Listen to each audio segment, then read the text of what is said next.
Suara saya terdengar?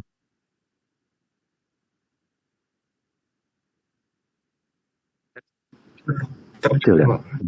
Terlihat dan besar. Satu. Masih kecil suaranya? Kurang keras?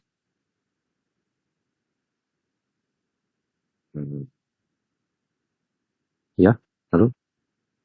Kedengaran nggak suaranya?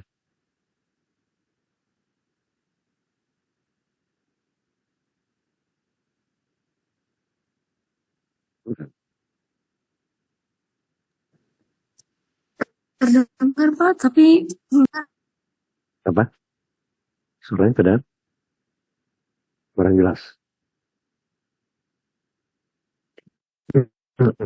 Suaranya terdengar nggak? Sinyal nggak bagus kali ya. Coba. Gimana orang? Terdengar nggak suaranya?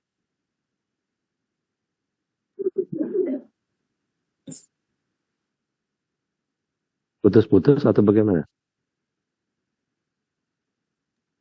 Terdengar Pak, tapi mungkin agak ada gangguan gitu sih Pak. Ada apa? Gangguan apa? Suaranya tuh kayak nggak jelas gitu Pak. Nggak jelas. Kenapa ya? Putus-putus atau bagaimana? Nggak. Sekarang udah lumayan sih Pak. Nah, ini saya deketin ke mic-nya nih. Kedengaran nggak? Orang kedengaran nggak suara saya? Jelas Pak. Jelas ya, oke. jelas Pak. Baik ya. Kita mulai ya. Jadi melanjutkan pertemuan yang lalu ya. Melanjutkan pertemuan lalu di mana pada hari ini kita akan membahas topik yang baru ya. Yang baru terkait dengan masalah apa namanya curah hujan ya. Curah hujan. Mungkin seperti apa yang telah saya jelaskan ya. Pada pertemuan yang lalu, curah hujan itu merupakan suatu parameter hidrologi yang sangat penting ya. Kita ketahui tentunya dalam hal ini kita harus mengetahui bagaimana kita apa namanya bisa memanfaatkan data curah hujan tersebut ya. Pada kesempatan ini saya akan menjelaskan ya. Ada beberapa metodologi ya, metodologi yang digunakan untuk apa namanya menghitung ya, menghitung curah hujan pada suatu wilayah. Tentu hal ini apa namanya sangat bergantung kepada data yang kita punya ya. Ntar saya coba ya. Share.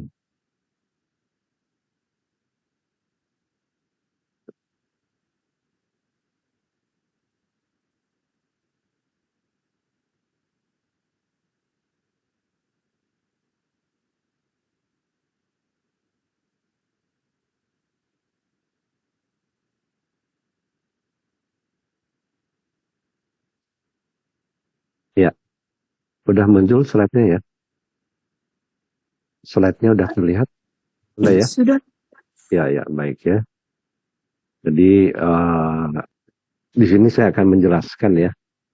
Seperti apa yang saya katakan bahwa curah hujan ini tentu sangat penting ya untuk penyusunan rancangan pemanfaatan air, rancangan pengendalian banjir, dan tentunya kita harus menentukan bagaimana besarnya curah hujan pada suatu wilayah.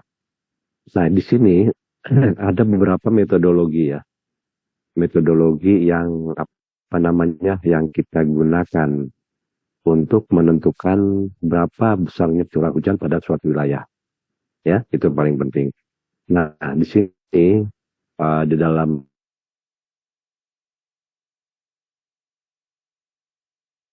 ya cara rata-rata aljabar itu biasa.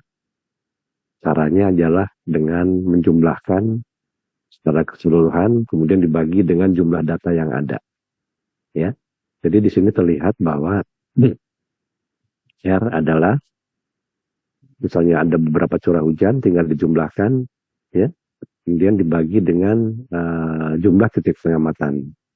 Ini sangat-sangat sederhana ya dalam menentukan cara cara rata-rata aljabarnya. Nah, kemudian Di sini terlihat bahwa apa namanya R itu sebenarnya 1 dibagi N dikalikan R1 tambah R2 tambah dengan Rn ya, tergantung dan jumlah datanya, sehingga di sini kita bisa nulis dalam rumus seperti ini ya. Ini dengan mudah lah, seperti kita bisa menentukan suatu wilayah dengan cara rata-rata aljabar. Nah, kalau dalam rata-rata aljabar di sini dia tidak melihat kepada suatu luasan dari kawasan yang bersangkutan ya. Jadi benar-benar kalau pada suatu wilayah itu ada pos curah hujannya ya, data pengukur curah hujannya itu tinggal jumlahkan dan dibagikan dengan jumlah pos curah hujan yang ada. Itu ya cara rata-rata aljabar. Nah, kemudian yang kedua adalah cara Thiessen ya, cara Thiessen. Cara Thiessen ini adalah suatu cara yang bisa dikatakan merupakan yang sering digunakan orang ya. Sering digunakan kenapa hal ini melihat dari pengaruh daripada suatu luas dari suatu catchment area ya, luas daripada dasar itu sendiri. Nah, di sini rumusnya kalau kita lihat cara Thiessen ya, R sama dengan A dikalikan R1 tambah A2 kali R2 tergantung daripada jumlah jumlah pos curah hujan yang ada ya. Tapi di sini masing-masing pos curah hujan dia mempunyai suatu luasan ya. Nanti saya jelaskan apa maksud luasan di sini. Jadi bukan semata-mata jumlahkan data curah hujan itu kemudian dibagi seperti halnya dengan cara rata-rata aljabar. Tapi di sini kita melihat kepada ada suatu luasan ya, luasan yang di mana pos curah hujan tersebut ditempatkan ya. Makanya di sini kita lihat rumusnya adalah R sama dengan A dikali A1 kali R1 tambah A2 kali R2 ditambah A dikali NRN ya, dibagi dengan A1 A2 ditambah titik-titik AN ya. Jadi tergantung dari jumlah pos curah hujan yang ada. Sama halnya dengan rata-rata, hanya di sini ada faktor pengali ya. Faktor pengalinya itu ada luas dari masing-masing di mana pos hujan tersebut ditempatkan ya. Jadi di sini perbedaannya cara Thiessen dan cara aljabar. Nah, di sini akhirnya kita mengetahui ada suatu apa namanya W dikali R ya, W kali R. W itu ada perbandingan nantinya ya, perbandingan dari apa namanya luasan pada suatu wilayah dibagi oleh luasan total ya. Nah, di sini R adalah curah hujan daerah ya, ini curah hujan daerah R di sini. Kemudian R1, R2, Rn ini ya curah hujan di tiap pengamatan ya. Curah hujan di tiap pengamatan itu adalah R1, R2 sama dengan Rn. Kemudian A1, A2 sama AN ini adalah bagian daerah yang mewakili tiap titik pengamatan ya. Jadi yang mewakili bagian daerah tiap titik pengamatan. Kemudian W1 itu W2 dan Wn itu adalah A1 dibagi A total. Total ini adalah luas secara keseluruhannya. Ya, nanti akan lebih jelas kalau kita lihat dalam suatu contohnya ya. Contoh daripada apa namanya cara Thiessen itu sendiri ya. Nah, di sini yang paling penting adalah gimana kita bisa membagi suatu poligon ya. Jadi dalam cara Thiessen di sini ya ada yang disebut dengan komponen apa namanya luasan ya, 1 A2 AN kemudian A total. Nah, nanti di sini kita dapat luasnya itu setelah kita membuat suatu poligon tertutup pada satu kawasan ya. Itu maksudnya. Nah, maksudnya poligon adalah mungkin ini ya, sebelum saya yang lebih rumit mungkin saya akan jelaskan yang sederhana dulu ya di sini ya. Nah, ini nih. Perhatikan. Yang dimaksud dengan luasan tadi ya, A1, A2, A3 ini saya mencoba suatu suatu catchment area ya. Ini ada suatu catchment area ya. Kemudian ini ada titik A, titik B, titik C dan titik D. Nah, titik A, titik B dan titik C dan titik D ini adalah titik pos curah hujan ya. Titik pos curah hujan. Perhatikan ya. Ini ada suatu catchment area. Kemudian apa namanya? Kita lihat sini ya. Ini ya. Ini.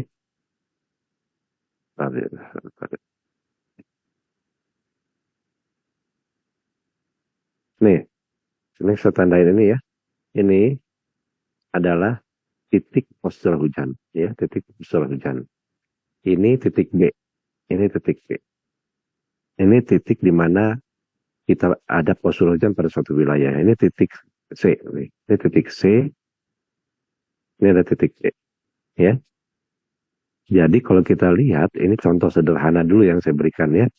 Contoh sederhana bagaimana kita bisa menentukan poligon. Di mana poligon ini nanti kita bisa menentukan luasan dari suatu kawasan. Ya. Nah, saya coba di sini ya.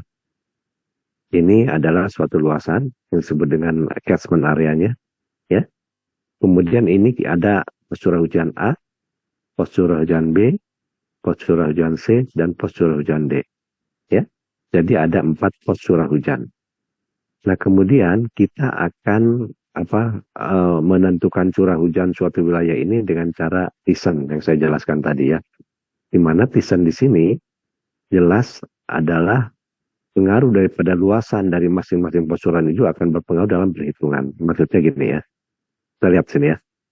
Sebelum untuk kita menentukan luasan kawasan A, B, C, dan D itu ya, itu kita harus membuat suatu poligon. Ya, apa yang disebut poligon nih? Jadi poligon itu adalah ini, misalkan ya, dari A dan B kita hubungin garisnya, titik-titik ini ya. Dari A ke B, tarik garisnya. Kemudian dari B ke D, tarik garisnya. Kemudian dari D ke C, dan kemudian terakhir ada dari A ke C.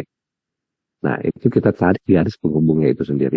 Nah, kemudian dari garis-garis penghubung ini kita buat garis tegak lurus yang membagi dua sisi AB itu sendiri. Ini garis tegak lurus ini ya, garis tegak lurus terhadap garis AB yang membagi dua sisi yang sama. Ya, ini kita tarik garis. Kemudian kita lihat lagi sini, AC ya. AC pun sama dengan cara yang sama, kita tarik garis tegak lurus yang membagi dua sisi yang sama pada A dan C. Ya, ini sama sisinya ya. Ini sisi ini sama. Ini sisi ini sama. Kemudian kita lihat juga pada apa namanya garis CD. CD kita tarik dulu garis tegak lurus. Ya. Nah, ini membagi dua juga. Kemudian yang terakhir adalah ini. Ini ya. Dari B dan D. Dari B dan D ini sama juga kita tarik garis tegak lurus terhadap garis BD dengan sisi yang sama sehingga garis yang kita tarik ini berpotongan ya dari suatu titik ini dan dari titik ini kita hubungin. Ini ya. Nih. Kalau kita lihat garis BC ini pun kita tarik akan membuat satu garis ini titik ini nih. Ya, sama. Jadi sama ya. Jadi nah, dari sini akhirnya kita mendapatkan suatu poligon tertutup ya. Dan poligon tertutup itu adalah ini. Ini ya. Terus ini terus ini garisnya ya, dan ini. Jadi kita tarik garis, ya kan? Jadi dari sini kita lihat garis yang kita buat tadi masing-masing tegak lurus dalam sisi ini, kita hubungkan nih semuanya, sehingga membentuk suatu poligon. Nih, poligonnya disebut poligon adalah ini. Ini poligon. Poligon di mana kalau misalkan ada 4 curah hujan, ini bukan 4 curah hujan ya, A, B, C, dan D. Berarti nanti ada 4 kawasan yang dibagi oleh poligon tersebut ya. Yang pertama adalah kawasan A ini. Ini kawasan A sebelah sini. Ya. Kemudian kawasan B adalah ini. Ini kawasan C. Dan ini kawasan D. Ya. Jadi ada 4 kawasan ya. Jadi ada 4 kawasan yang terbagi jadi 4 ya. Pada suatu wilayah itu. Yang tentunya di sini akan kita bisa menentukan masing-masing luasnya itu sendiri. Ya. Kenapa hal itu penting? Karena nanti di dalam rumus Thiessen itu kan saya katakan tadi ya, ada rumus ya ini nih, ada rumus ini ya tadi Thiessen. Nah ini ada rumusnya gini kan ya, R sama dengan A1 R1. Nah di sini berarti kalau tadi dalam 4 pos curah hujan berarti di sini A1 kali R1 tambah A2 kali R2 tambah R3 tambah R sampai dengan A4. Ya, jadi kan 4 kawasan kan tadi ya. Jadi yang tadi ada kawasan yang satu adalah bagian A, kawasan kedua ada B, kawasan ketiga ada C, dan kawasan ketiga ada D. Kemudian totalnya ada A1 sampai A4. Sehingga kita mendapatkan masing-masing dari perkalian ini akan kita dapatkan apa yang disebut dengan curah hujan daerah dengan cara Thiessen. Ya, itu maksudnya. Saya ulang kembali ya, saya ulang kembali. Yang sederhana nih, baru paling sederhana. Paling sederhana nih ya. Nih, saya ulang sekali lagi ya. Cara Thiessen, di mana cara Thiessen ini adalah suatu metodologi untuk menentukan curah hujan daerah. Rumusnya apalah seperti apa yang saya jelaskan tadi ya, bahwa curah hujan suatu wilayah di sini sangat bergantung kepada berapa jumlah curah hujannya. Ya. Nah, dalam hal ini, daerah yang ini, ya, ini terdapat 4 pos curah hujan. A, B, C, dan D. Ya. Kemudian, kita harus membuat suatu, poligon, ya. Membuat poligon yang tertutup, sehingga wilayah tersebut bisa terbagi jadi 4 bagian. Ya. Bisa terbagi menjadi 4 bagian. Jelas ya di situ ya. Jadi di sini kita lihat ya, ada kawasan mari kita dari kelas lurus dari AB, kemudian dari kelas lurus dari DC, kemudian tegak lurus dari CD, kemudian tegak lurus dari BD. Kemudian dari masing-masing garis tegak lurus itu, kemudian garis lurus dari BC. Nih. Jadi kalau kita hubungin garis-garis tegak lurus tersebut kan membagi wilayah tersebut menjadi 4 bagian. 4 bagian adalah kawasan A, kawasan B, kawasan C, dan kawasan D. Gitu ya. Nah, kemudian dari kawasan A, B, C, dan D itu, ya, kita buat misalkan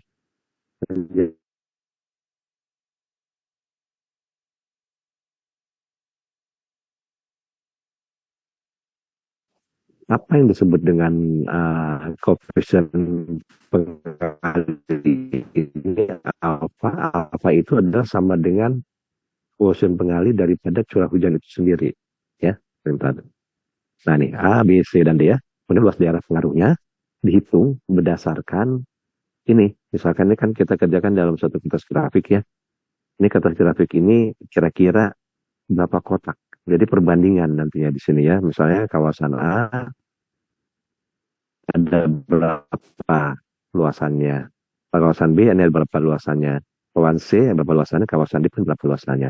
Ini hanya merupakan perbandingan ya. Akhirnya kita dapatkan jumlahnya ya. Kalau dalam kertas grafik ini jumlah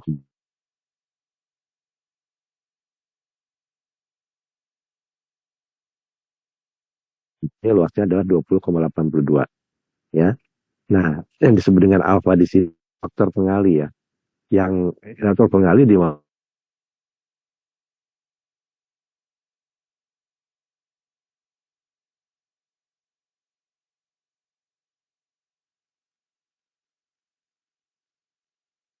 suaranya putus ya.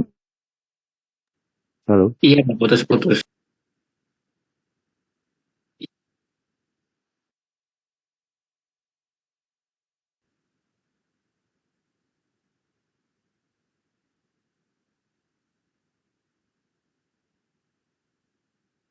Halo.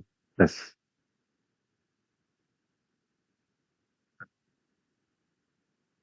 Saya ulang kembali ya.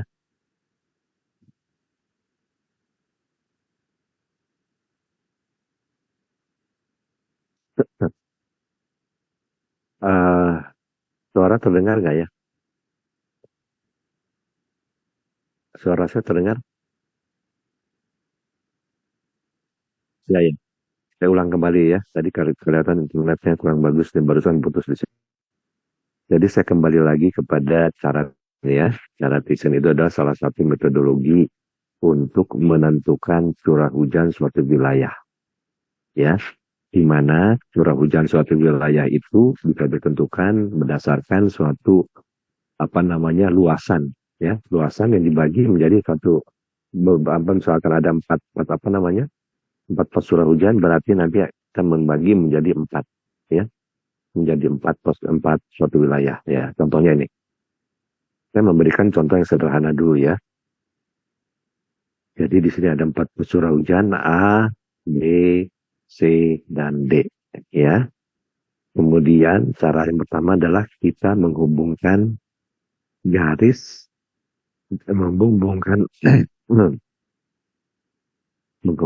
titik-titik A dan B, ya. Menghubungkan titik A dan B. Kemudian kita hubungkan titik B dan D.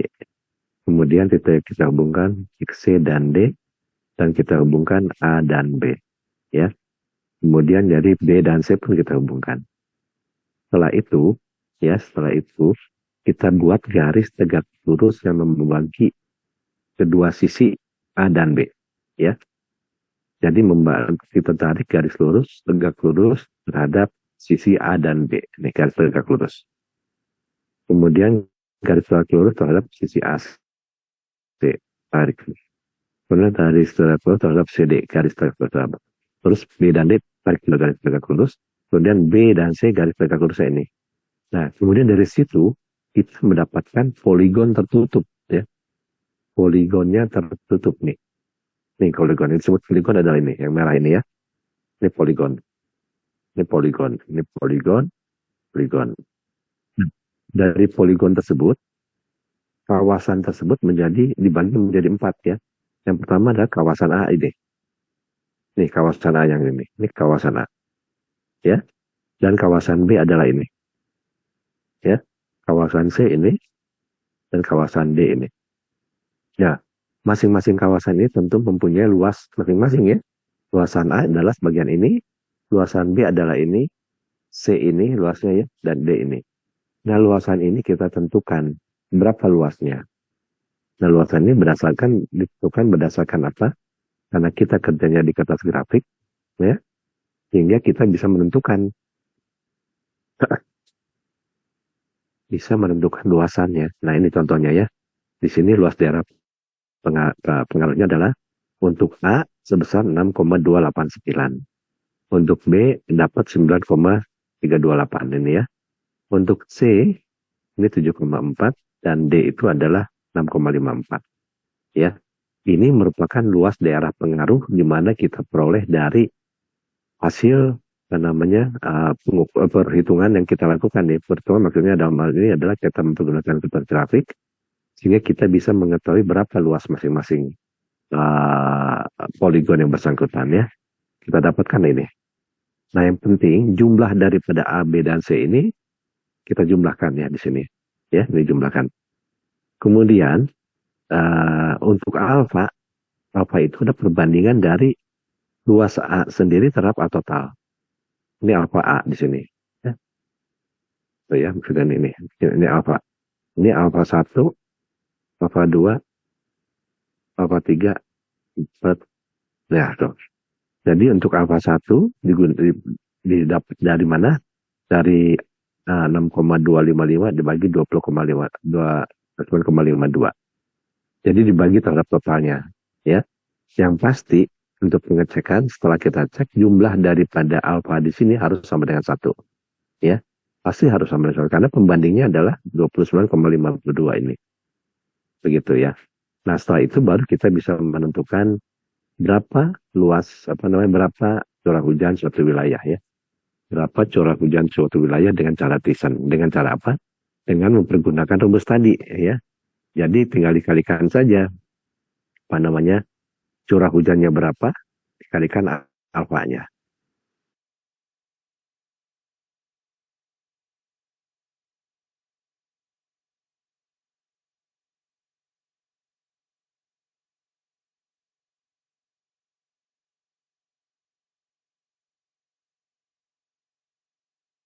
Hutan.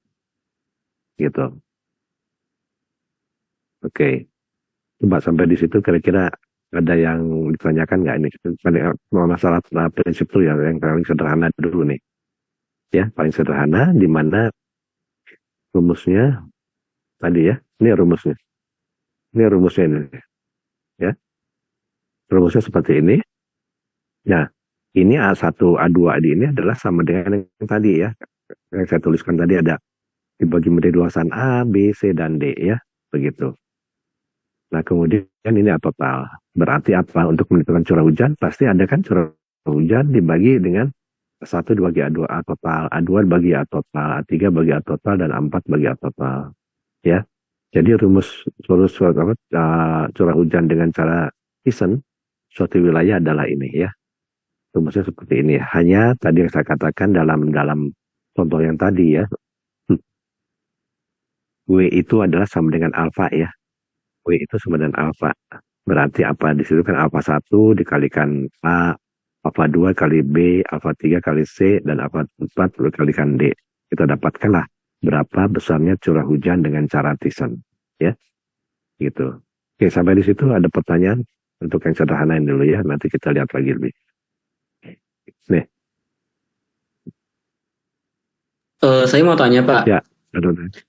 Ya. Itu kan terdapat kayak luas daerah itu ya Pak. Tiap masing-masing stasiun itu dari mana ya Pak datanya diperoleh? Kayak 6,255 itu gimana itu? Oh ya, oke. Ya baik. Jadi gini ya. Ini kita bekerja secara grafis ya. Katakanlah ini suatu catchment area kita gambarkan pada kertas grafik. Kertas grafik itu kan ada kotak ya. Kotaknya kan ya. Sehingga yang disebut 6,255 itu adalah, jadi tergantung kamu nanti kan ini ada luasan nih. Luasannya nih kotak 1, 2, 3, 4. Tergantung nih harus konsisten tapi ya. Misalkan gini. Untuk luasan A di sini misalkan ada 5 kotak. Ya. Luasan B kamu hitung akhirnya mendapatkan 8 kotak. Ya. Luasan C ada 7 kotak. Tergantung. Jadi kita hitung aja nih luasan titik-titiknya ini ada berapa. Bisa dipahami? Jadi ini hanya merupakan suatu perbandingan. Bisa dipahami nggak sampai di situ? Jadi 6,25 ini ya diperoleh dari mana? Dari hasil pengukuran luasan pada A sendiri, ya. Dari A sendiri. Jadi maksudnya, jadi nanti akan setiap orang akan berlain-lainan mungkin ya, tergantung dari ngambil dari skala yang dipakai di sini. Bisa dipahami? Memang semakin besar, ya, semakin besar kotak-kotaknya semakin tidak akurat, betul nggak? Ya kan? Tapi jumlahnya nanti akhirnya di sini alfanya sama dengan 1. Ini hanya faktor pengali nantinya. Bisa dipahami di situ? Dengan kita mengambil suatu skala yang sama untuk A, B, C, dan D, ini misalkan ya, A dapat 6,255, 9, berapa, 7,4, 6, totalnya ini. Ya. Nah ini hanya sebagai pembanding untuk memperoleh alfa 1, alfa 2, alfa 3, dan alfa 4. Alfa di sini adalah koefisien pengaruhnya. Yang dalam rumusnya saya katakan di awal tadi sama dengan W. W itu adalah luasan pada wilayah yang bersangkutan dibagi A total. Begitu. Yang bertanya bisa dipahami nggak? Apa penjelasan coba? Apa yang kurang jelas? Bisa Pak, udah jelas sih Pak. Jelas ya. Gitu. Tapi kalau misalkan kotaknya itu nggak tepat, itu gimana Pak? Lebihnya? Ya. Ya memang ini makanya ini kan secara grafis ya. Memang kalau kotak-kotak di sini, kalau kamu ngambil skala yang lebih detail, ya kan, itu akan lebih akurat, betul nggak? Betul ya, Pak. Itu kan semakin banyak kotak, itu kan semakin susah ya. Makin susah dan semakin lama waktunya, betul? Nah misalkan contohnya, ini ada bentuk catchment areanya begini. Ini kan kalau kita ambil kotak sebesar gini, berarti kan ini yang kecilnya agak susah ya, tapi pendekatan aja. Tapi kan konsisten. Ya, harus konsisten terhadap asumsi kamu. Ya, kalau kotak yang bagian ini kamu ambil kotak ini, boleh. Silakan jumlahin aja nih 1, 2, 3, 4 berapa ya. Nah, kemudian di sini sama kan ini kan jumlah nih. Jumlahkan kotak-kotaknya. Kemudian jumlah kotak-kotak ini kamu masukkan ke dalam ini luas daerah pengaruhnya. Terus ditotalkan. Karena di sini fungsi dari kotak-kotak ini adalah untuk mendapatkan apa? Pembanding. Ya. Kalau ini satu kan yang jelas. Kalau misalnya 6,25, 6,29 ini dibagi dengan 29,82. Terus 9 bagi ini. 7 bagi ini dan selalu dapat pembandingannya 1. Pasti di sini adalah 1. Perhatikan ya. Nggak mungkin kalau nggak tahu. Karena pembandingnya ada totalnya. Ya kan? Matematik biasa. Bisa dipahami? Paham ya? Sudah jelas sih Pak. Yang bertanya ya. Nah ini baru 4 ya. 4 titik ya. 4 titik dengan cara apa namanya Thyssen. 4 titik dengan cara Thyssen poligon. Ini baru 4. 4 titik bentuknya seperti ini. Ya. Nah, kita lihat lagi, ini sama ya, ini juga 4 titik juga ya. Ini sama juga, hanya bentuk catchment-nya begini, tapi tetap aja 4 titik ya. Kita lihat ini A, B, terus BC, CD, dan DC ya. Oke. Ini sama, prinsipnya adalah bagi tegak lurus. Bagi tegak lurus sama juga ya. Ini bagi tegak lurus, ini kemana. Akhirnya kita dapatkan 4 ya. 4 posisi di mana dibagi menjadi 4 kawasan. Ya. Oke. Sekarang kita lihat yang lebih rumit. Nih, contoh ya. Kalau di sini ada berapa titik? Coba, berapa titik nih? Mau lihat. Ada berapa titik? 1, 2, 6. 3, 4, 5, 6 ya? Enggak. Ada 6 titik ya? Ya kan? 1, 2, 3, 4, 5, 6. Ya. Berarti di sini kita membagi menjadi 6 kawasan. Ya, kalau tadi ada 4 titik. Jadi ada 4 poligon, ada 4 kawasan dibagi oleh poligon yang bersangkutan. Ya. Jadi kalau di sini ada 6 ya. 6 berarti ada 6 titik. 6 apa namanya? 6 kawasan. Ya. Caranya sama seperti yang tadi, ya. Caranya sama seperti yang 4 titik tadi ya. Sama. Misalkan contoh ya. A, B. Kita tarik garis poligon. A, B. Ya. Terus nih. CA. Tarik. Tegak lurus. Terus CD. Tarik. Tegak lurus. Terus lagi. Iya. Tarik tegak lurus. Kemudian ini.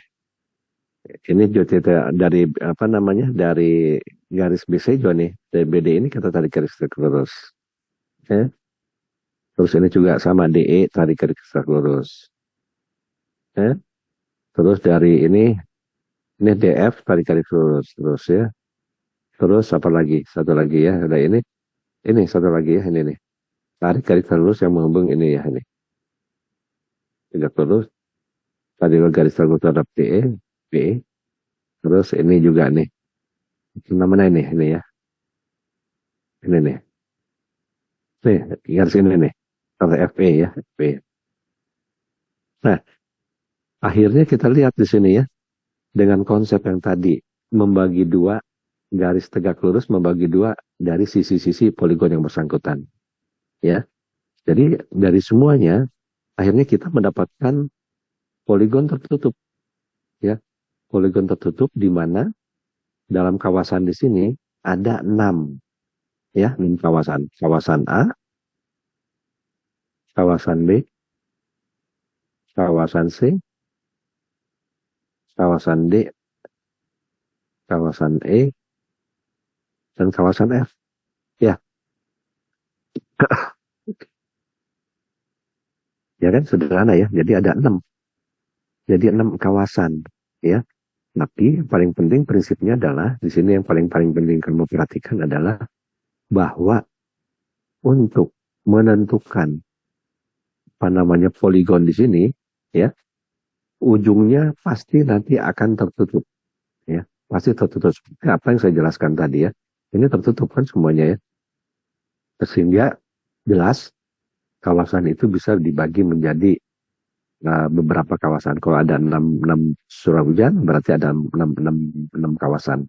Kalau ada 4 surau hujan, ada 4 kawasan. Ya.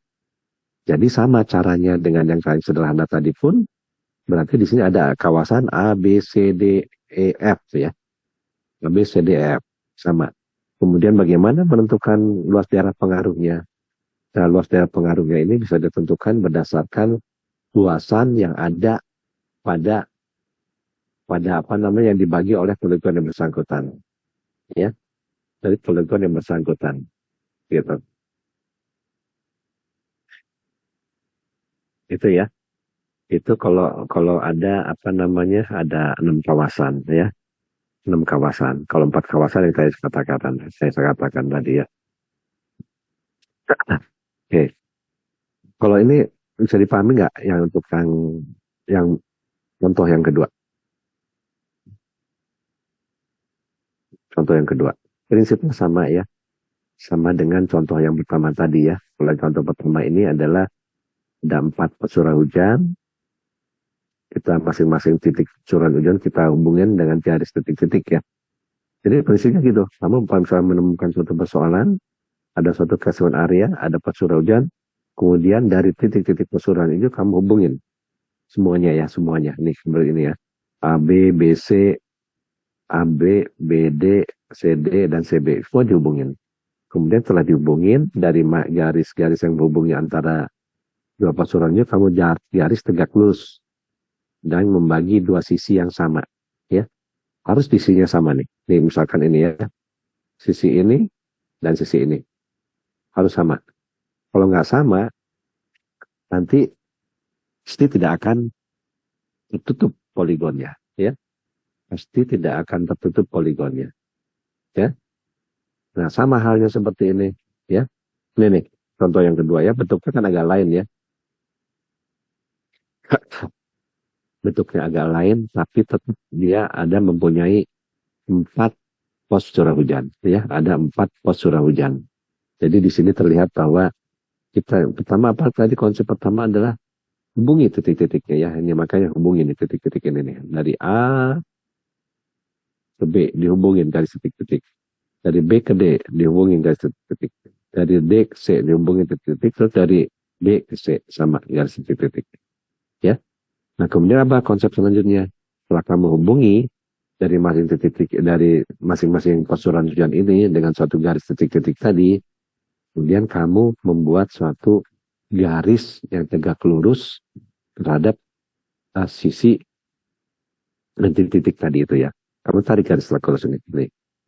Ya. AB tarik tegak lurus, BD juga tarik lurus, CD juga tarik lurus, kemudian AC garis tegak lurus, kemudian BC garis tegak lurus. Nah, pasti nanti semua garis yang tegak lurus ini akan merupakan suatu poligon tertutup pasti ya. Ya. Di mana poligon tertutup itu akan membagi menjadi 4 wilayah ya. Wilayah A, B, C, dan D. Gitu. Terus ya. Nah, kemudian setelah itu baru kamu bisa menentukan luas pengaruh yang saya katakan tadi ya. Luas pengaruhnya seperti apa? Ya luas pengaruhnya seperti begini ya. Apa yang saya katakan tadi luas pengaruhnya ya. Ini luas pengaruh. Oke, luas pengaruhnya. Capitan alfa yang pasti di sini adalah sama dengan 1 ya. Nah ini satuan luas ini. Yang saya katakan tadi ya satuan luasnya. Ya. Nah kemudian yang baik titik 6 pun sama ya. Tadi yang saya katakan. Nanti kamu akan coba aja ya baca lagi nih. Apa yang saya berikan ya. Ini semua garis titik-titik ini adalah garis yang menghubungi dari masing-masing stasiun. Ya. Semua dihubungin. Utamanya itu konsepnya. Buat garis titik-titik yang menghubungi antara 2 pos curah hujan. Ya. Ini kemudian tarik ini semuanya. Setelah itu baru kita hubungkan ya garis-garis poligon itu semuanya dan akhirnya menjadi suatu poligon tertutup ya. Di sini ada 6, 1, 2, 3, 4, 5, 6, berarti ada 6 kawasan. Kawasan kawasan A, B, C, D, E, F ya, 6 gitu. Itu ya prinsipnya. Itu kalau misalkan 6 titik ya. Nanti saya akan kasih contoh lagi yang lebih lagi ya. Tapi prinsipnya itu ya. Nah, kemudian dalam persoalan yang harus kamu pahami, misalkan ini ada suatu persoalan ya, ada curah hujannya A, B, C, dan D ya. Ini adalah curah hujan Januari sampai dengan Desember ya. Ini curah hujan bulanan dari Januari sampai dengan Desember. Kemudian di sini ditanyakan berapa curah hujan bulanan maksimum rata-rata daerah ya. Jadi kalau kita lihat di sini, kita lihat ini kan curah hujan Januari, Februari, kemudian kita rata-ratakan dapat ini ya. Rata-ratakan dapat curah hujan rata-rata pada suatu wilayah pada bulan-bulan tertentu ya. Kemudian ini adalah curah hujan tahunan, jumlah daripada yang dari Januari sampai Desember. Kalau ditanya berapa curah hujan maksimum rata-rata daerah, lihat aja di sini dari rata-rata, di sini paling besar adalah 383. Kemudian yang nomor 2 adalah curah hujan bulanan minimum rata-rata daerah, besarnya 101 ya. Kemudian curah hujan rata-rata daerah, ini yang dengan cara aljabar tadi ya, kita dapatkan ini. Ada 4 curah hujan tahunan kita bagi aja, dijumlahkan dibagi 4. Nah, satu lagi yang perlu kamu perhatikan kalau bagaimana dengan curah hujan daerah dengan cara Thyssen ya. Dengan cara Thyssen bagaimana menentukannya ya? Tentu di sini kamu harus bisa memasukkan faktor alfa tadi ya. Faktor alfa tadi nih, alfa di sini di mana di sini ada masing-masing kan, masing-masing curah hujannya ya. Tinggal dikalikan saja dengan A dikalikan alfa 1, B dikalikan alfa 2, C dikalikan alfa 3, dan B dikalikan alfa 4 ya. Nih, tinggal dikalikan aja faktor pengalinya ya. Itu adalah curah hujan daerah dengan cara Thyssen ya. Jadi di sini saya nggak tuliskan, tapi kalau ditanyakan curah hujan tahunan cara Thyssen berapa misalkan ya, curah hujan tahunan daerah dengan cara Thyssen, berarti di sini untuk menentukan curah hujan tahunan dengan cara Thyssen kamu tinggal memasukkan faktor pengalinya tadi. Faktor pengalinya adalah ini alfa di sini ya, alfa dikalikan ini, alfa 2 kalikan B, alfa 3 kali C, alfa 4 dikalikan D. Ya, sehingga kita dapatkan nanti curah hujan tahunan dengan cara Thyssen. Ya, paham ya? Ya, dalam implementasinya. Gitu. Baik, ada yang ditanyakan sampai situ? Silakan.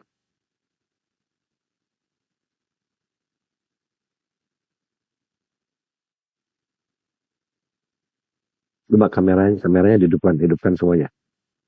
Kameranya dihidupkan. Nyalakan. Ya, nyalakan semuanya biar kita bisa interaktif ya. Ya, hidup semuanya ya.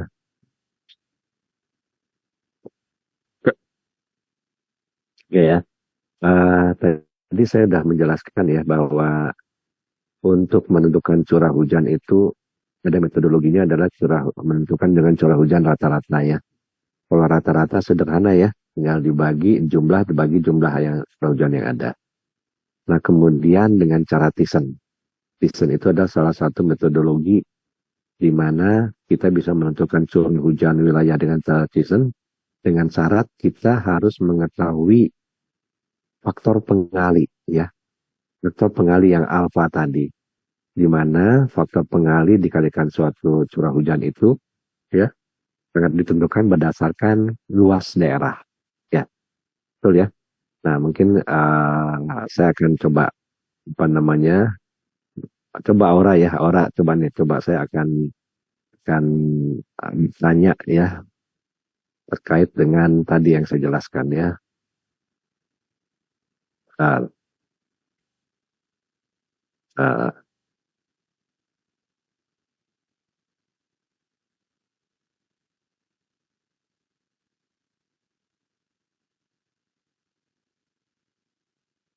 Aura coba buka kameranya Aura.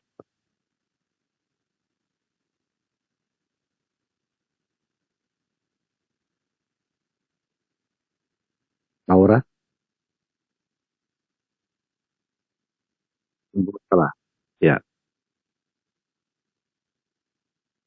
yang jelas suara saya terdengar di mana? Gani, Gani jelas nggak?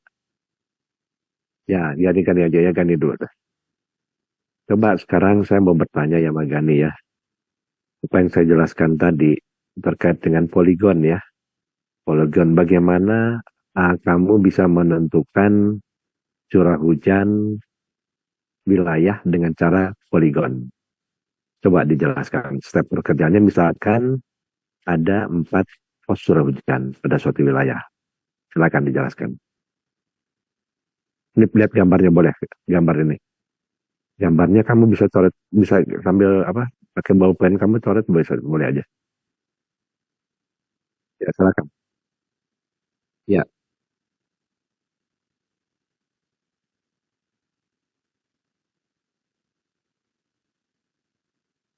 Pak, dicoret-coret pakai kamu, dicoret pakai diri kamu, bisa pakai pensil kamu nggak di sana?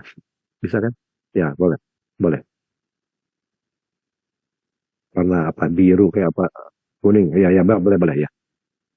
Ya, ya, ya. Eh,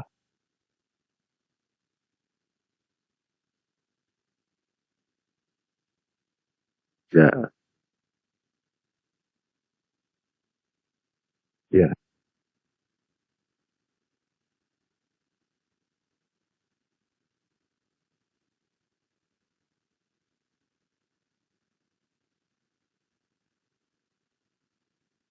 ya,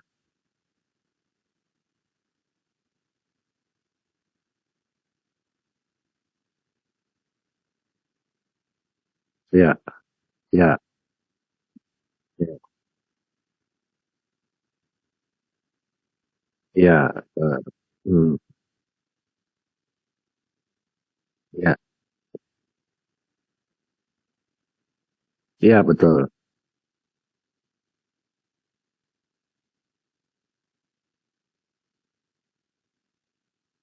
Asumsi, asumsi. Asal konsisten ya, asal konsisten. Hmm,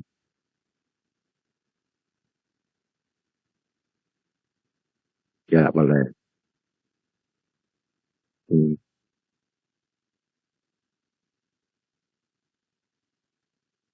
oke. Ya, ya, boleh. Ya, boleh.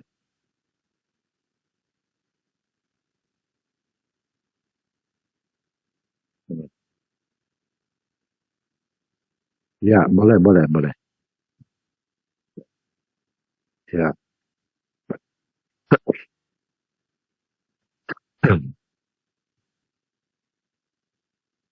Hmm, ya,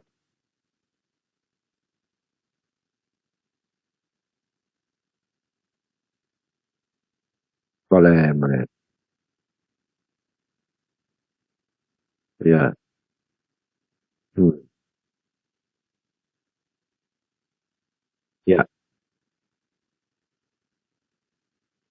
ya,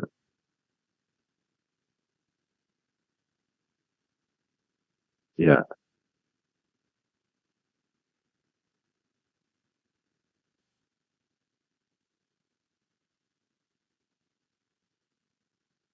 ya, ya, oke, oke. Ya, ya, boleh. Hmm,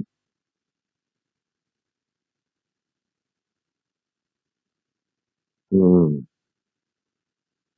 ya, ya,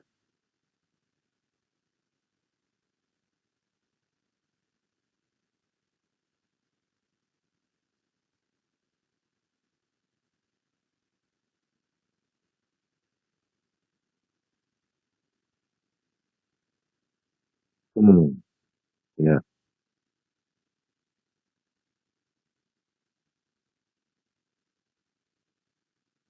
hmm, ya, ya, ya,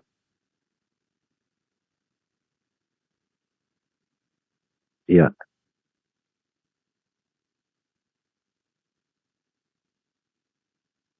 ya, ya, betul, betul. Ya, itu paling penting ya. Sebenarnya sebagai pembanding, jumlah perbandingan itu sama dengan satu. Alpha itu bukan sudut ya, hanya merupakan suatu coefficient ya. Coefficient pengali terhadap besarnya curah hujan. Ya, begitu kan ya.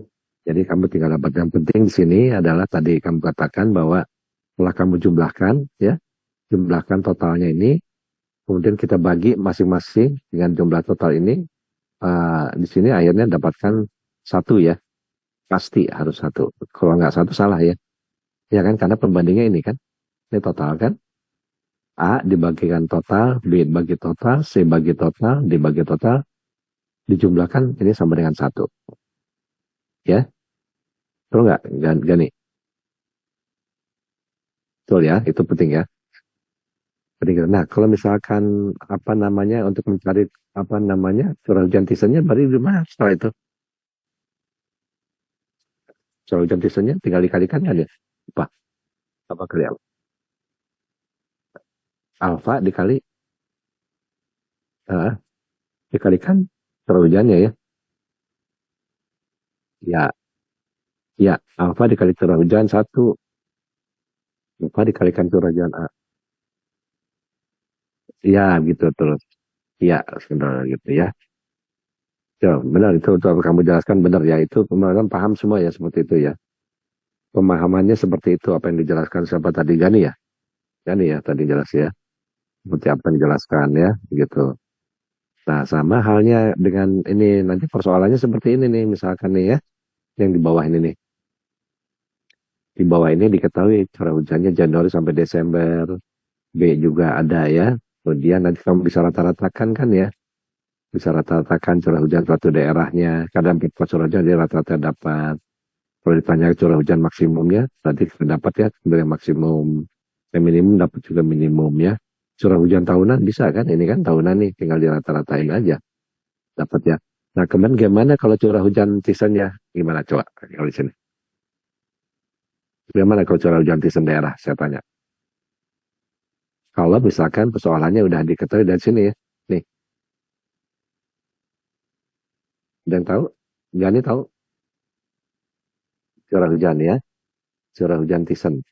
Hingga kalau ditanyakan curah hujan season, curah hujan tahunan daerah ya. Curah hujan tahunan daerah dengan cara season. Gimana caranya?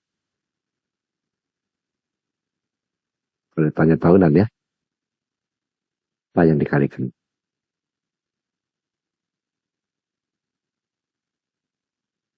Curah hujan, ini kan ada yang nomor 4 ya, pertanyaannya curah hujan tahunan, curah hujan tahunan daerah dengan cara season. Gimana ngitungnya? Apabila persoalannya kita mempergunakan yang 4 curah hujan.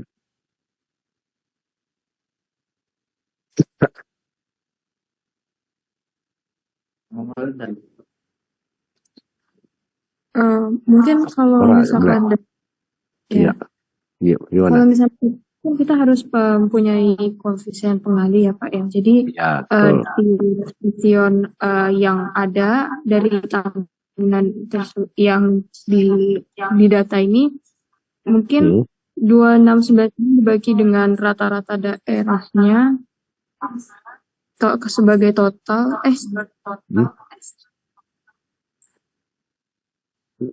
Nah, kamu mempergunakan data yang ini aja nih, data yang ini nih, alfa ini. Kan 4 curah hujan, ya kan? Udah asumsinya kamu udah mendapat perbandingannya ya, alfanya ya. Ini kan alfa A, alfa B, alfa C, alfa D ya. Berarti curah hujan, apa namanya, besar curah hujan daerah tahunan dengan cara Thyssen, bagaimana menentukannya apabila diketahui seperti ini? langsung Ini curah hujan dikali aja kali, dikalikan apa? dengan Tahunannya udah koefisien. dapat. Iya, koefisiennya dikalikan apa? Yang tahunan kan? Iya, tahunan. Ini tahunan berarti apa? Curah hujan A ini kan ini 2 berapa? 699 ya. Dikalikan alfa. Nih, alfa 1 A. Kemudian yang ini, dua berapa nih? 2200 dikalikan ini 0,32. 2,3. Ya. Kemudian yang ketiga, nih. Nih. Ditambah ya, tadi ditambah. Terus 2,9 dikalikan dengan apa ini. Dan terakhir ya ditambahkan dengan yang keempat ini. 0,22 dikali dengan ini. Ya. Itu adalah curah hujan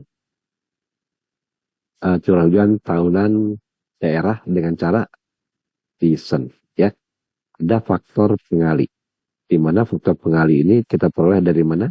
Dari luasan yang tadi dijelaskan Gani itu ya. Ada alfa 1, alfa 2, alfa 3, alfa 4. Paham ya? Gitu ya. Ya?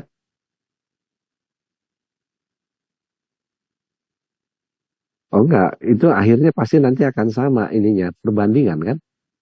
Paham ya? Tadi Gani kan nggak boleh. Boleh aja, itu hanya sebagai perbandingan.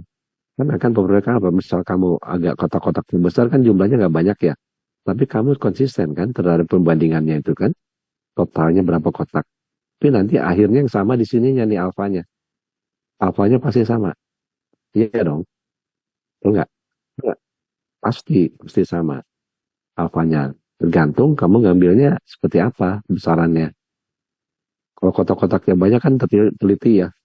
Banyak rumit. Memang itu akan lebih teliti ya. Nanti mungkin dapatnya berapa digit di belakangnya beda gitu lah. Paham ya? Tapi kalau mata kamu awas ya boleh-boleh aja agak gede. Feelingnya begini. Tapi konsisten dengan feeling kamu yang pikirkan luasannya. Bisa dipahami kan nih? Ya itu ya. Jadi kan kamu tanya tadi, ya, berarti saya beda sama Bapak. Benar di sininya, luas pengaruhnya. Ya, beda karena saya menentukan kotak-kotaknya lain sama kamu kan tadi ya. Tapi saya konsisten dengan luasan yang saya tentukan sendiri. Kamu juga konsisten. Karena ujungnya nanti adalah terhadap perbandingan. Oke? Itu intinya. Ya, itu ya prinsipnya adalah demikian. Saya harapkan kamu udah paham seperti apa cara Thiessen dalam menyelesaikan permasalahan untuk menentukan curah hujan daerah dengan cara Thiessen. Kalau aljabar mudah sekali ya, dikali bagi. Ya, kalau Thiessen ada faktor pengali, di mana faktor pengali ini atau alfa ini diperoleh dari suatu perbandingan luasan. Ya, luasan di mana kita akan dapatkan faktor alfa itu sendiri. Pas ya, itu maksud saya. Jadi kamu harus paham di situ masalah Thiessen itu sendiri. Ya, nah kemudian saya akan memperlihatkan selanjutnya contoh yang lebih kan ini banyak ya contohnya ya. Nih contoh nih. Ini contoh gambar nih.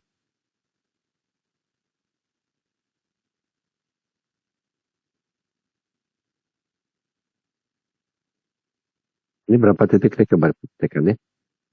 Ini ada berapa titik nih? Ini 1, 2, 3, 4, empat nih. 1, 2, 3, 4, 5, 6, 7, 8 ya. Iya, Ini 8 titik nih. Ini ada 8 titik nih. Ini 8 titik pos curah hujannya. Ya. Tapi dengan prinsip yang saya jelaskan tadi, ya, yang saya jelaskan tadi, dari 4 titik berkembang menjadi 6 titik ya tadi ya. Sekarang ke 8 titik. Sama konsepnya seperti yang 4 titik. Ya. Hanya di sini perlu suatu ketelitian. Ya. Ketelitian dari kamu sendiri. Jadi dari 8 titik tadi dijelaskan Giri ya. Jadi kita yang hubungin garis titik-titik ini. Semuanya garis titik ini kita hubungin. Titik-titik curah hujannya. Ya. Garis titik-titik pos curah hujannya kita hubungin semuanya. Nah setelah itu, tadi gimana selanjutnya? Ya kita bagi dua dari masing-masing sisi yang kita hubungin garis titik-titik tadi ya. Ini garis-garisnya nih. Nih sama nih. Tuh. Ya. Semuanya nih. Ini adalah garis yang tegak lurus semua nih. Ya, nanti coba kamu telaah di rumah ya.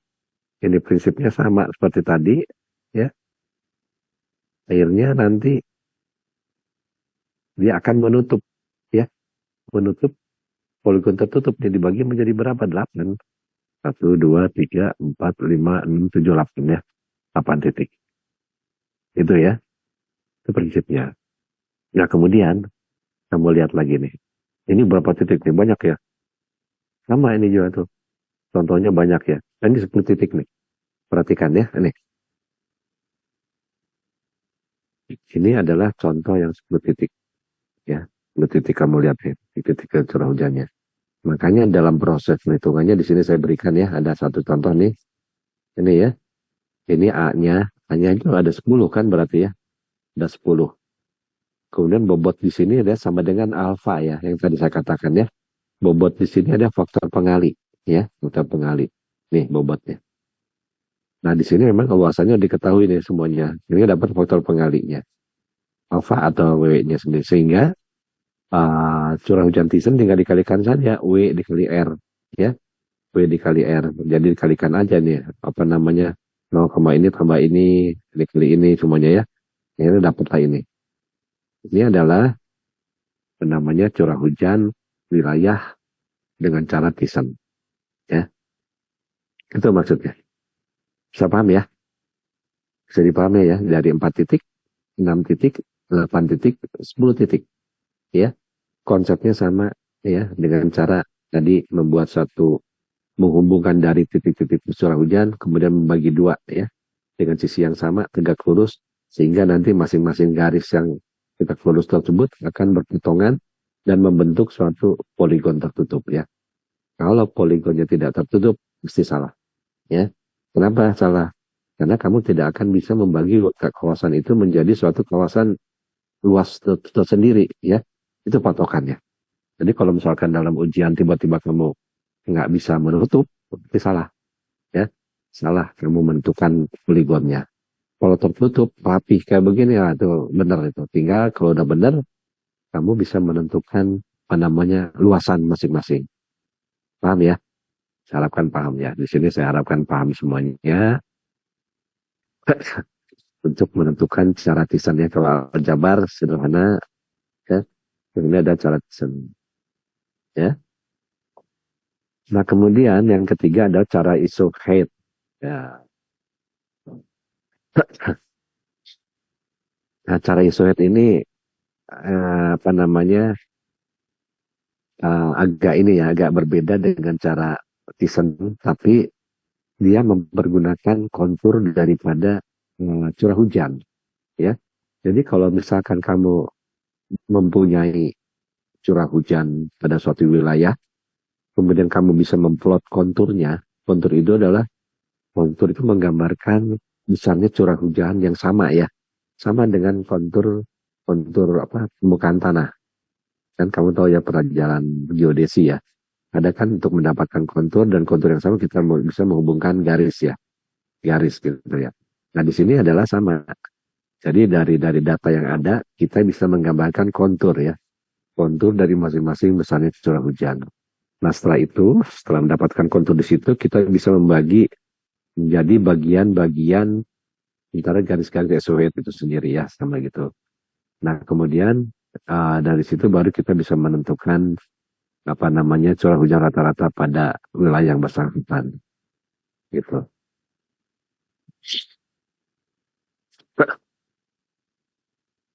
Ya, tapi di sini saya tidak menekankan apa terlalu dalam ya. Karena di sini sebenarnya yang penting saya mendengarkan prinsip bahwa apa namanya dengan cara isohate itu kamu bisa membagi suatu apa namanya wilayah menjadi garis kontur dari besaran curah hujan ya.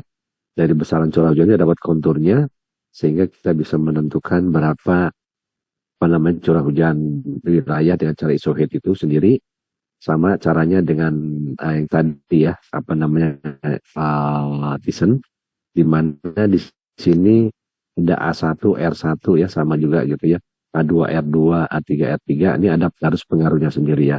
Jadi yang disebut AA itu adalah luas bagian antara garis-garis isohate sendiri ya gitu ya. Ini cara isohate ya, tapi kita bisa lihat ya. Ini kalau faktor rumusnya sama dengan apa? Thyssen ya. Hanya di sini A-nya di situ, A-nya di sini ditentukan berdasarkan garis kontur tadi ya, garis kontur tadi. Jadi berdasarkan garis kontur ini kita bisa menentukan bagaimana luasan, ya, misalnya kontur berapa, luasannya berapa, kemudian berapa curah hujannya, ya, seperti itu. Tapi di sini benar-benar harus kita mempunyai suatu apa namanya peta ya, peta dari curah hujan itu berupa suatu garis kontur, ya. Tapi hal ini tidak terlalu banyak digunakan. Yang banyak digunakan tadi adalah masalah apa namanya cara Thyssen ini ya. Thyssen ini banyak yang menggunakannya. Ya. Oke, kita lanjut ya. Tadi udah masuk ke apa namanya cara aljabar, kemudian cara Thyssen ya, cara Thyssen ya. Kemudian satu lagi adalah cara isohed. Ya, isohed ini digambarkan topografi dengan perbedaan interval 10 sampai 20 mm ya. Jadi ada perbedaan 10 sampai 20 mm berdasarkan curah hujan pada titik pengamatan seluruh daerah dan luas bagian daerah antara dua garis isohed ini diukur dengan planimeter ya. Jadi nanti kalau misalkan dengan cara isohed ini alat planimeter itu sangat penting ya, karena kita bekerja di dalam suatu peta topografi ya. Ada peta topografi, kemudian kita superimpose dengan peta curah hujan yang menggambarkan konturnya ya. Setelah itu baru kita bisa mengukur berdasarkan luasnya itu berdasarkan dua garis isohed yang diukur dengan planimeter ya. Jadi prinsipnya adalah ini ya, kayak gini nih. Ini ada peta topografi ini, ada peta apa namanya kontur curah hujan seperti ini. Kemudian masing-masing luasan ini bisa kita tentukan ya. Ini luasan 1, luasan 2, luasan 3 dan sebagainya. Dan masing-masing luasan ini dibatasi oleh apa namanya dua garis isohed ya. Misalkan ini ya, misalkan ini nih garis isohed pertama ya, ini garis isohed ya. Nah ini kan ada garis isohed berapa 90 sama 80 ya. Kemudian di sini bisa ditentukan berapa luasannya. Luasannya berapa, kemudian tinggal dikalikan aja luasan dikalikan berapa curah hujannya. Gitu. Ini adalah cara isohed ya. Oke. Nah, terus ini ada apa namanya tadi saya jelaskan adalah untuk menentukan berapa besar curah hujan suatu wilayah ya. Bagaimana menentukan besarnya curah hujan suatu wilayah dengan cara apa? Bisa itu dengan cara aljabar rata-rata, dengan rata-rata aljabar, bisa dengan cara Thyssen, bisa dengan cara isohed ya. Dimana yang paling sederhana adalah dengan cara aljabar rata-rata, itu sangat sederhana. Yang kedua adalah dengan cara Thyssen ya. Dengan cara Thyssen kunci keberhasilannya itu adalah terletak daripada bagaimana kita bisa menggambarkan poligon ya. Bagaimana kita bisa menggambarkan poligon pada suatu wilayah tersebut sehingga dari poligon tersebut wilayah tersebut bisa dibagi menjadi beberapa luasan yang bergantung dari jumlah titik pos curah hujannya. Ya, itu adalah cara Thyssen. Dan saya harapkan kamu udah paham bagaimana aljabar dan bagaimana cara Thyssen sendiri ya. Nah, kemudian yang ketiga adalah cara isohed. Nah, isohed ini memang apa namanya caranya adalah kita harus bekerja di dalam suatu peta topografi ya. Dalam peta topografi di mana kita bisa menggambarkan garis isohed itu berdasarkan interval 10 sampai 20 meter. 20 mm ya. Jadi ada curah hujan 10 sampai 20 mm. Jadi intervalnya itu antara 10 sampai dengan 20 meter ya. 20 mm. Kita bisa gambarkan. Dalam banyak kontur kan jelas ya bahwa kontur itu menghubungkan suatu titik yang bersamaan. Jadi kontur yang sama kita hubungkan. Nah, kemudian setelah kita mendapatkan apa namanya kontur daripada curah hujan pada peta topografi, kemudian kita bisa menentukan luas daerah antara dua garis isohed itu diukur dengan planimeter. Ya. Jadi kalau kita udah mendapatkan kontur, terus kita tentukan luasannya antara dua kontur itu, luasannya berapa, ya. Nah, kemudian dari situ luasan itu merupakan suatu faktor pengali ya, faktor pengali terhadap apa namanya curah hujan tersebut. Ya. Makanya rumusnya di sini A1 kali R1, A2 kali R2, A3 kali R3 ya. Itu. Ini adalah besar curah hujan secara isohed ya. Ya, apa bedanya dengan Thiessen tadi? Kalau Thiessen tadi ada faktor pengali di mana faktor pengali itu kita dapat dari tadi ya perbandingan luas yang kita hitung secara apa namanya manual ya. Kalau di sini luasnya itu kita peroleh dari mana? Dengan cara planimeter. Planimeter adalah salah satu alat ukur untuk menentukan luasan. Ya, luasan suatu daerah pada suatu peta. Ya, itu planimeter. Gitu ya. Jadi kalau di sini benar-benar kita menggunakan planimeter, luasannya dapat baru dikalikan dengan curah hujannya. Itu ya, itu adalah cara isohed. Ya.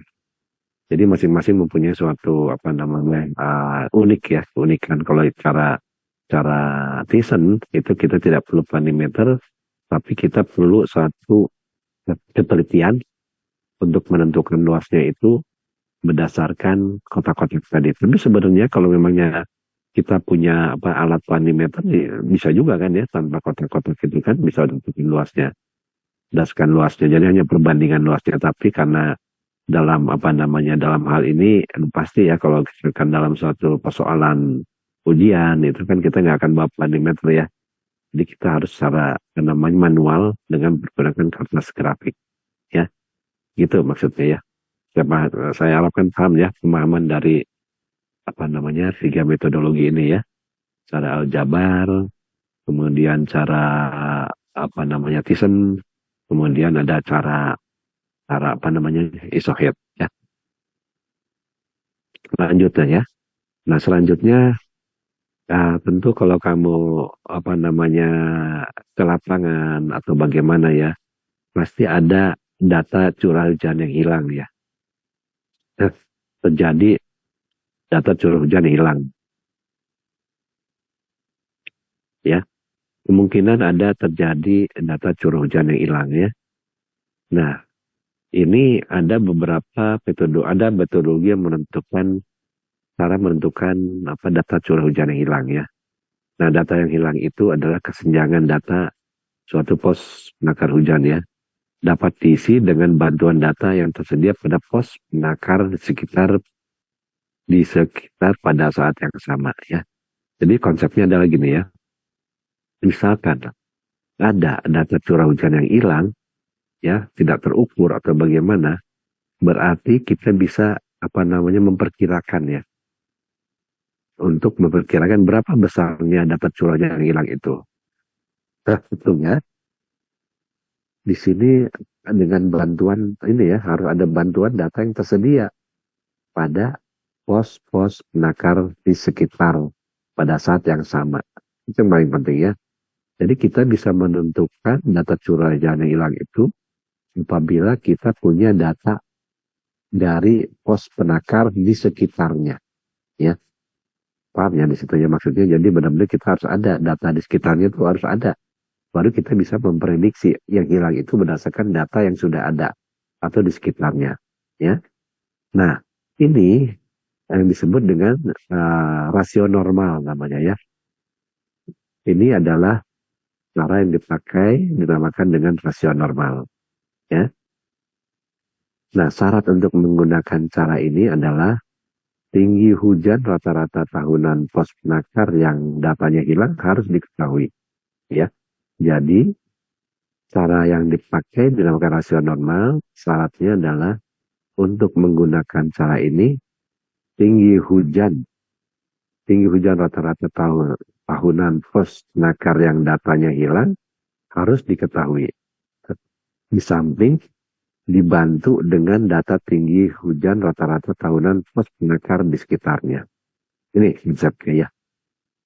Jadi konsep yang kamu perhatikan di sini adalah gimana kita bisa menentukan data terhadap curah hujan yang hilang itu Yang pasti syaratnya adalah menggunakan tinggi hujan rata-rata tahunan pos penakar yang datanya hilang harus diketahui. Jadi kita bisa menentukan yang hilang, tapi kita harus menentukan data hujan rata-rata pada pos hujan yang hilang itu sendiri, ya. Di samping dibantu dengan data tinggi hujan rata-rata tahunan pos penakar di sekitarnya. Itu ya, itu yang paling penting nih. Ini saya garis bawahi ya.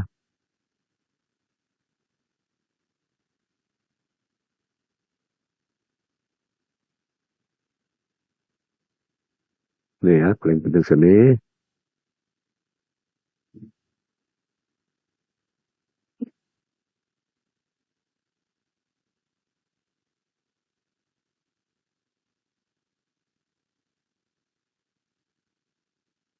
Nih ya, bantuan data yang tersedia pada pos penakar di sekitar pada saat yang sama ya, itu yang paling penting.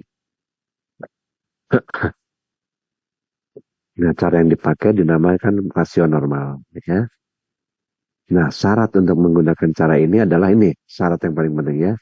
Syarat yang kamu perlu perhatikan ya. Menggunakan cara rasio normal ini adalah ini ya, yang penting ada. Tinggi hujan rata-rata tahunan pos penakar yang datanya hilang harus diketahui. Ya, harus diketahui. Di samping dibantu dengan tinggi hujan rata-rata tahunan pos penakar di sekitarnya. Ini konsepnya ya. Ini yang harus kamu pahami ya. Masalah ini, apa yang harus kita lakukan apabila ada data curah hujan yang hilang ya. Nanti akan lebih jelas kalau kita lihat dalam suatu persoalannya ya.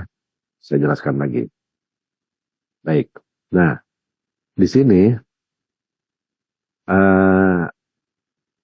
misalkan ini ya, kalau kita lihat di sini ya sekarang ya. Misalkan ada pos X adalah pos penakar data hujan yang hilang ya. Ini adalah data yang hilang nih. Mempunyai tinggi hujan rata-rata tahunan yang diperoleh dari rata-rata dalam banyak tahunan. Sebesar ANX, ini rata-ratanya nih. Ini rata-rata pada data curah hujan yang hilang. Sedangkan pos penakar di sekitarnya adalah A, B, dan C nih. Ya, A, B, dan C. Ya. Kemudian A, B, dan C ini mempunyai curah data rata-rata seperti ini nih. Ini rata-ratanya. Ya. Nah, jika tinggi hujan di pos A, B, dan C pada saat di pos hujannya penakar yang diketahui sebesar DA nih ya.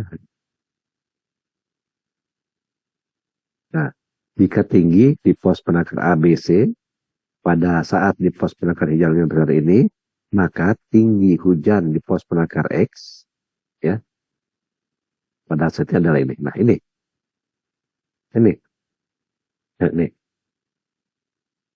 Perhatikan ya. Ini kan saya katakan tadi bahwa untuk menentukan data yang hilang, ada suatu curah hujan yang hilang, persyaratannya adalah harus di sekitar curah hujan itu dapat di sekitar data curah hujan itu dapat data-data dari curah hujan. Contohnya sini ya. Di sini bisa dikatakan bahwa X itu, nah ini ya contoh ya, ini adalah data curah hujan yang hilang ya. Di sini stasiun X ini ada data curah hujan yang hilang. Sedangkan A, B, dan C, ya A, B, dan C adalah stasiun hujan yang komplit data-datanya. Ya, ini data-data A, B, dan C ini ada komplit. Jadi dia bisa membantu untuk mencari data curah hujan yang hilang pada curah hujan X itu sendiri. Ya, dengan cara apa? Dan dengan menggunakan rumus ini. Ya, contoh nih. Ya. Nah ini. Misalkan di sini data curah hujan X ini kita menggunakan rumus ini ya. Kita menggunakan rumus ini. Nah rumus ini digunakan apabila pada pos curah hujan yang hilang di X ini ada tiga. Di tiga pos curah hujan ya di sekitarnya. Makanya di sini N-nya 3. Jadi 1 dibagi 3. Ya. 1 dibagi 3. Ya. Kita ingin menentukan di X ini bagaimana hilangnya. Nah, 1 dibagi 3 dalam kurung. Ini DA, DB, dan DC ya. DA, DB, dan DC itu adalah curah hujan yang diketahui ya besarnya ya. Jadi sekitar DX itu ada A, B, dan C. Kemudian ANX ya. ANX itu adalah data curah hujan rata-rata ya. Ini nih, ANX sini ya. Rata-rata dari curah hujan yang hilang nih. Ini juga ANX ya. Kemudian ANA, ANB, ANC adalah rata-rata pada curah hujan A, B, dan C. Ya. Nah, ini. Oke ya. Nah, apa yang saya jelaskan di sini adalah untuk menentukan data curah hujan di X. Posisinya adalah gini. Posisinya gini ya. A, B, C adalah data curah hujan di sekitarnya. Ya. Jadi di sini di pos curah hujan X ini ada yang hilang satu datanya. Misalkan ya. Berarti kita harus menentukan kan ya. Nah, syaratnya adalah yang pertama kita harus merata-ratakan curah hujan di X dulu ya. Rata-ratanya berapa. Kemudian di A juga rata-ratanya berapa. Di B juga rata-ratanya berapa. Di C pun rata-ratanya berapa. Ya. Kemudian di samping itu kita harus mengetahui data curah hujan di A, di B, dan C. Di mana lokasinya sama dengan pos curah hujan yang hilang itu. Ya. Nah, saya akan jelaskan nanti dalam contoh di sini. Contoh nih ya. Ini ada contohnya ya. Ini yang saya katakan tadi ya, saya ingin mengimplementasikan apa rumus yang tadi ya, rumus data curah hujan yang hilang, DX ya. Ini contoh ya. Ini ada apa namanya data ya 10 tahun ya, dan 90 sampai 81, 2, 3, 4, 6, 7, 8, 9 ya. 2, 3, 4, 5, 6, 7, 8, 9 ya. Ada 9. Ya. Ini perhatikan, ini adalah data curah hujan A, stasiun B, stasiun C, stasiun D, ya. Nah, yang saya kasih tanda tanya ini adalah curah hujan yang hilang, yang tidak tercatat. Paham ya? Ini tanda tanya ini adalah curah hujan yang hilang, ya. Nah, sekarang tugas kita adalah ingin menentukan berapa besar curah hujan yang hilang ini. Nah, untuk menentukan curah hujan yang hilang ini kita bisa berdasarkan rasio normal tadi, ya. Rumus rasio normal seperti apa? Ini rumus rasio normal nih. Nih, rasio normal ini ada seperti ini. Kalau misalkan kita perhatikan, ya, kita ingin menentukan di sini. Misalkan di stasiun A ada tahun 94, ini ya, hilang ya. Nah, ini hilang. Ini data curah hujannya hilang. Tahun 94. Gimana cara menentukannya? Cara menentukan kita menggunakan rumus rasio normal tadi yang saya katakan tadi. Pertama adalah kita harus merata-ratakan keseluruhannya ya. Misalkan di sini kita rata-ratakan aja semua konsep pertamanya ya. Ini semua rata-rata. Stasiun A rata-ratanya berapa, stasiun B rata-rata berapa, stasiun C rata-rata berapa, stasiun D rata-ratanya berapa. Nih, ini rata-ratanya. Ya. Oke, ini rata-rata. Oke, udah rata-rata. Berarti rata-rata di sini adalah kita bisa gunakan untuk menghitung tadi, ya, untuk menghitung apa namanya curah hujan yang lain untuk yang hilang tadi. Misalkan contoh di sini ya. Berarti kalau untuk menentukan curah hujan yang di sini, ya, kita mempergunakan rumus tadi 1/3 nih. Perhatikan ya. 1/3 dalam kurung dikalikan dengan apa? B apa nih? Ini ada contohnya ya. Sorry. Ini 1/3 dalam kurung, kan rumusnya apa tadi? BA, jadi data curah hujan sekitarnya ya. Jadi kita lihat sini. B1994. Ya. Jadi kalau kita lihat, karena ini yang hilangnya di sini, ya, yang di sini yang kita akan tentukan, data sekitarnya adalah data di B, C, dan D ini ada ini 1742 ini nih. Nih, ini kan data sekitar B-nya 1742, maka kita isikan 1742. Dikalikan dengan rata-rata dari stasiun A sendiri nih. Ini rata-rata stasiun A. Ya. Kemudian udah itu apa lihat ini. Dibagi dengan ANA ya, dibagi dengan rata-rata di A-nya sendiri nih. Nih. Tuh, dibagi 1497 nih. Nih, 1497. Nih. Tuh. Ya. Jadi kita lihat dalam proses perhitungannya ya. Jadi 1/3 dikalikan dengan ini B1994 dikalikan CAR dibagi CBR. Ya. Kemudian C1994 dikalikan CAR kali CCR. Terus D1994 ya dikalikan CAR dibagi CDR ya. Nah ini untuk menentukan data curah hujan di A di sini berarti kita gunakan ini ya tetangga dari A itu kan B994, kemudian C1994 dan D994 ya. Ini kan benar ya. B1994 nih yang hilangkan ya. Terus C1994 dan D1994 ya. Makanya di sini kita tulis nih 194 ini tetangganya ya. Kemudian dibagi dengan rata-rata daripada masing-masing. Ini kan rumusnya CBR ini rata-ratanya. Terus CCR ini rata-ratanya dan CDR ini rata-ratanya.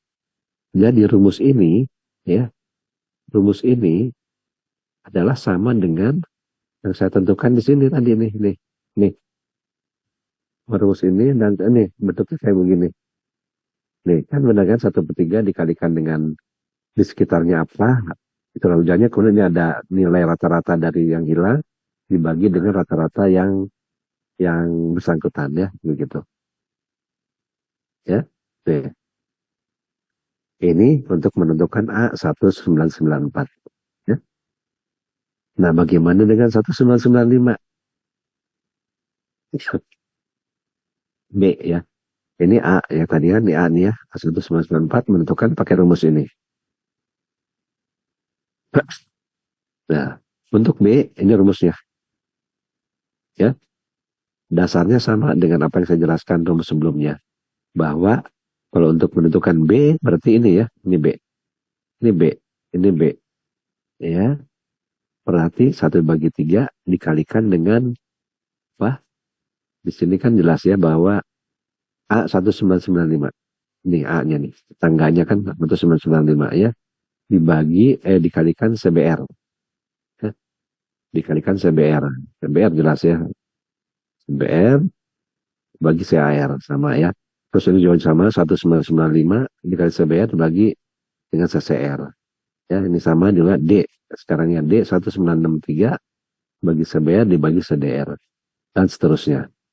Jadi dengan cara yang sama ya, dengan cara pola yang sama bahwa prinsipnya kalau kita ingin menentukan curah hujan yang hilang, tentu kita harus mengetahui curah hujan di sekitarnya itu ada berapa.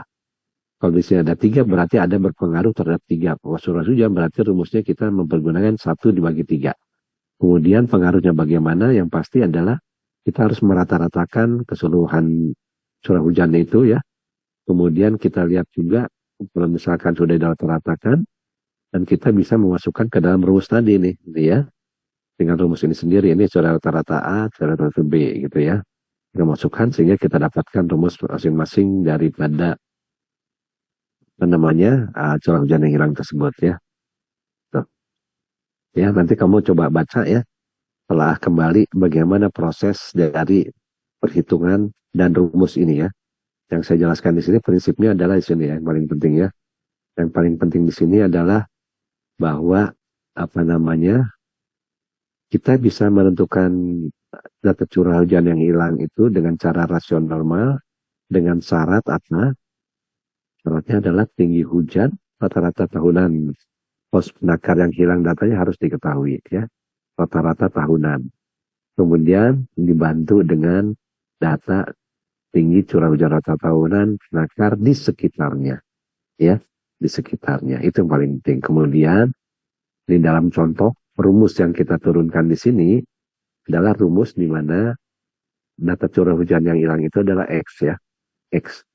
Kemudian di sekitarnya ada A, B, dan C. Ya. Sehingga apa? Kita bisa menentukan apa namanya rumusnya dengan menggunakan rumus ini nih. Rumus ini ya sebenarnya rumusnya ini. Rumusnya adalah rumusnya seperti ini. Jadi tergantung daripada berapa pos hujan di sekitarnya ya. Kalau ada 3 ya 3 N-nya. Ya. Berarti kalau ada 4 ya ada 4 N-nya. Tinggal dijumlahkan. Dan dalam hal ini contohnya adalah 3 ya. DX sama dengan 1/3, makanya di sini ada DA, DB, dan DC. Ya. Kita bisa menentukan keseluruhannya adalah demikian. Itu ya. Oke. Coba dari situ kira-kira saya pengen tahu apakah ada apa bisa ditangkap nggak ya? Saya pengen tes dulu ya. Oke. Dari situ ada yang ditanyakan nggak?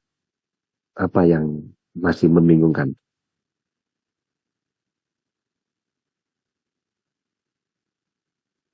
Gani Fariza, paham nggak coba? Hah? Kenapa? Apa? Iya, tapi perhatikan ya, input rumusnya kamu perhatikan dan bagaimana kondisi di sekitarnya ya. Paham ya? Itu paling penting. Yang penting di sini kalau misalkan data curah hujan di sekitarnya ada 2, berarti N-nya 2 ya. Kalau data di sekitarnya ada 3, ada 3. Masuk 3. Berarti di sininya 3 juga. Ya. Kalau ada 4, berarti di sini 4 ada A, B, C, dan D. Gitu ya. Terus. Iya, 4. Di sini 4. 4. Ini sama di sininya. Misalnya A, B, C, D ya. Berarti ada 4. Ya. Akan mungkin rumit ya. Mungkin rumit. Tapi prinsipnya adalah kita bisa mempergunakan. Harus paham pengertian seperti apa. Kan di sini saya katakan bahwa harus kamu menentukan rata-rata ya. Rata-rata ya. Rata-rata pada curah hujan yang hilang bagaimana. Rata-rata pada curah hujan di sekitarnya bagaimana. Makanya di dalam tabel. Nih ini tabel ya. Ini rata-rata kan ini. Ini rata-rata. Nanti kamu baca ya. Baca ini. Perhatikan satu-satu bagaimana. Apa namanya. Pemahaman terhadap rumus yang saya berikan. Kamu bisa berpikir, berkembang. Oh gimana kalau 4? Kamu tinggal kembangkan kan. Bisa kan. Rata-ratanya berapa tinggal di sininya. Ya. Terus gimana kalau misalkan hilangnya, ini kan ini ya, kamu bisa berlatih juga, misalkan posisi hilangnya di mana bisa dilatih sebetulnya. Yang penting di sini adalah tahap dalam penyelesaiannya, kamu harus meratakan ini dulu, A, B, C, dan D, udah rata-rata. Setelah itu kamu lihat, misalkan ada hilangnya di A, berarti tetangganya apa? B, C, dan D, ya? Itu enggak? B, C, dan D. Kalau misalkan yang hilangnya B, berarti tetangganya adalah A, C, dan D. Ya. Kalau yang hilangnya di C, berarti apa tetangganya? C ini berarti tetangganya ini nih. A, B, dan D. Itu aja terus selanjutnya ya. Putar gitu. Akhirnya kita dapatkan perhitungannya secara utuh ya. Bagaimana menentukan curah hujan yang hilang. Ya. Begitu. Oke.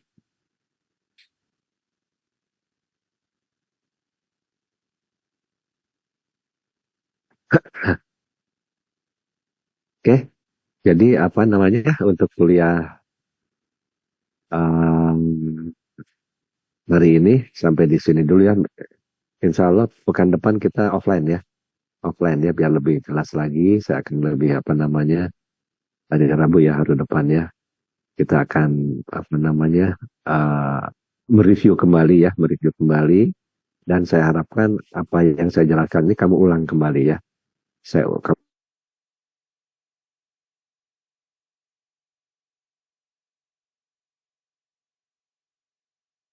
Kamu ulang kembali, kemudian kamu harus belajar mandiri ya. Misalnya itu memberikan penjelasan prinsip seperti ini, kemudian setelah itu kamu mendalami ya, mendalami sendiri seperti apa sih sebenarnya ya, itu cara belajarnya. Saya jelaskan tadi masalah metode apa? Isen ya, aljabar dan isohed. Kemudian tadi ya, bagaimana menentukan curah hujan yang hilang ya. Kamu ulang kembali, Isen seperti apa? kan dari diktat biasa itu ada ya, contoh ya, kamu coba aja di kertas grafik ya, kamu tentukan gambar, nomor titik, kamu hubung-hubungin tuh, hubung-hubungin garis titik-titiknya, buat poligon, oh tertutup atau tidak, kalau tidak tertutup salah, ya, kamu latihan di situ, mulai dari 4 titik, 4 titik ya, 4 titik, 6 titik, 8 titik, 10 titik ya, itu coba aja. Dengan demikian kamu akan paham nanti pada saat ujian tuh cepat menentukan, oh ya gini-gini langsung ketutup ya, kemudian kamu latih seperti itu ya. Nah kemudian untuk yang curah hujan yang hilang itu pun kamu telaah lagi ya, apa yang saya jelaskan ya. Saya jelaskan di sini ada suatu rumus ya, rumus yang sangat bergantung kepada ada berapa pos curah hujan di sekitar pos curah hujan yang hilang ya. Semakin banyak pos curah hujan yang hilang berarti apa? Ya, semakin banyak data sekitar di sekitar pos curah hujan hilang itu akan mendekati kebenarannya akan lebih dekat. Ya, prinsip kan itu ya. Jelas kalau statistik ada demikian. Ya, jadi saya harapkan kamu coba ya. Kemudian tugas dari saya hari Jumat ya. Hari Jumat deadline-nya perhatikan di Google Classroom ya. Kamu buat hari Jumat deadline-nya jam 11. Jam berapa? Jam 12 kalau nggak salah ya. Itu segera dibuat ya. Ya, mungkin gitu ya, bisa lihat ya. Tolong semuanya di on kamera ya, biar difoto dulu kehadiran.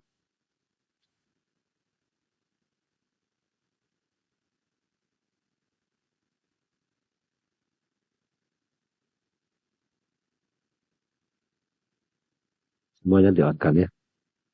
Semua di on kan. Pada semua. Ini satu lagi belum ya. Raihan.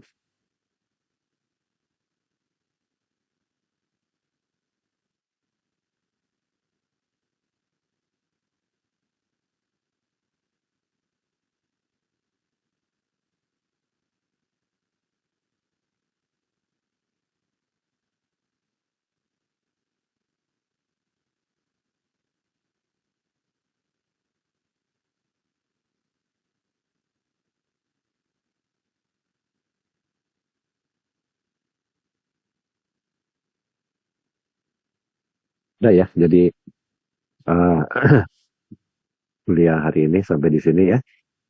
Dan insya Allah kita ketemu pekan depan ya. Depan ketemu lagi. Kita coba mereview dan memahami lebih paham lagi ya soal apa yang dijelaskan. Dan pesan saya, kamu coba mandiri ya, mandiri biar lebih paham lagi. Kalau kamu akan coba akan lebih tahu sampai gimana letak kesulitannya ya, seperti tadi poligon dan sebagainya. Oke, sampai di sini kuliah sampai minggu depan ya. Terima kasih.